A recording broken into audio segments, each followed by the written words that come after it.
This is an Ibanez AS103. It's a semi-acoustic guitar, and you might recognise it's based on the design style of the Gibson ES335, or Gibson Dot as it's sometimes called.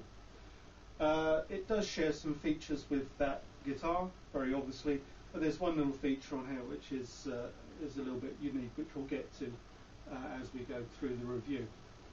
The materials used, it's basically a fully maple guitar, maple neck, maple body, but the neck is actually listed as 5-piece neck, maple and bubinga.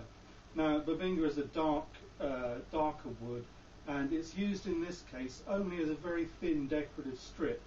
So there are 3 pieces of maple that make up the neck proper, and in between them is a tiny maybe 0.5 mm strip of the bubinga, which adds a decorative touch to the back of the neck, but doesn't really feature as a tone wood.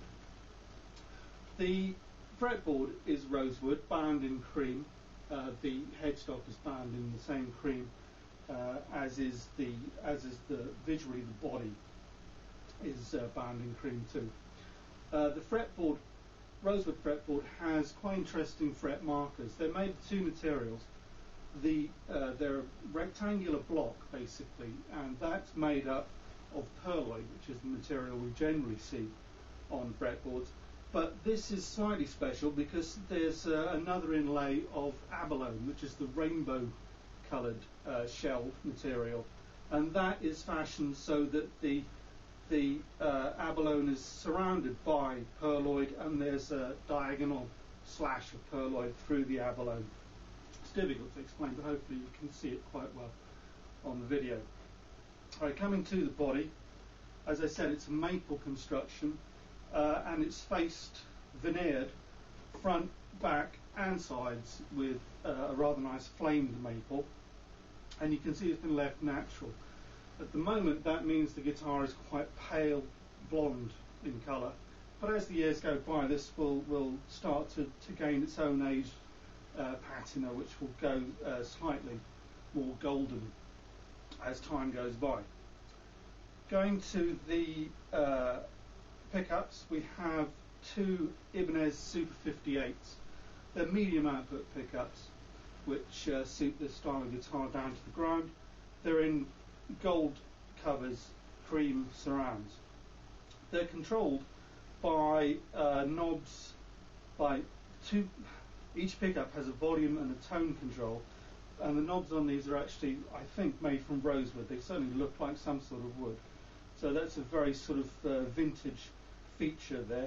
And of course you've got your 3-way pickup selector. Coming to the bridge, it's a Tune-o-matic. We're all familiar with those if you've looked at Gibson style guitars. They have individual saddles for each string, which are individually adjustable for string length, which sets your intonation. Now normally behind one of these you would expect to find a stop tail.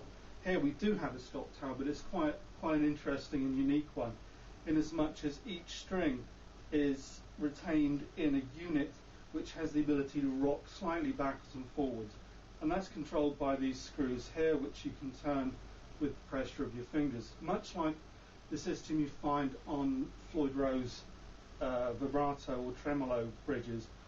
So that if there's any drift in the tuning, you can actually fine-tune it to a very, very fine degree using these screws here.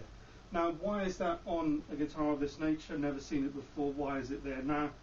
I think it's there as a little thing that would attract people who, maybe session musicians who are playing with accompanying a piano or a harp or some other stringed instrument which they need to fine-tune into.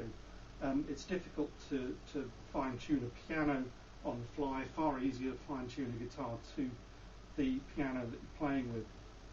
So it'll be jazz guitarists and session musicians who'll find that to be quite useful. F-holes on the hollow wings of the body with a maple block down the centre on which the pickups rest.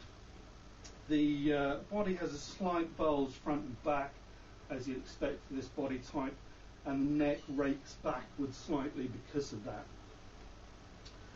The floating pickguard, I believe, is made of maple. I think it feels like maple underneath there, but it's certainly faced with a veneer of flamed maple which matches the rest of the body.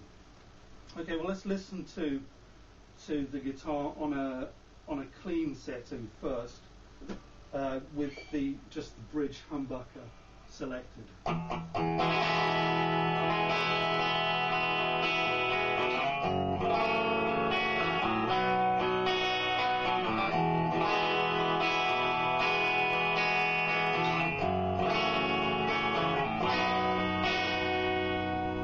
Take that to the neck humbucker.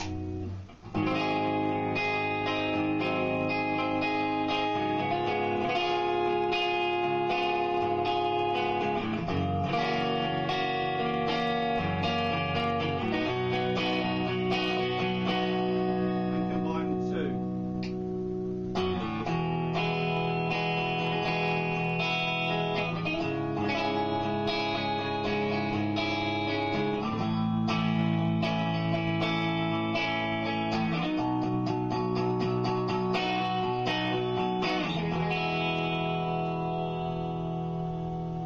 So in the clean setting, you can see the voices of the Super 58s are really nice, vibrant at the bridge end, and bluesy and mellow at the neck end.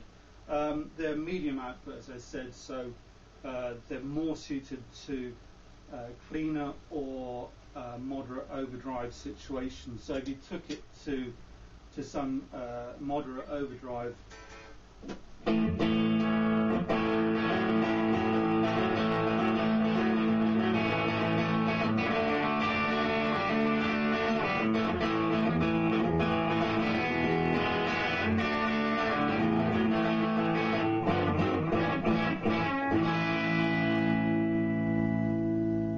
you can see you can get some rockabilly or rock and roll out of it.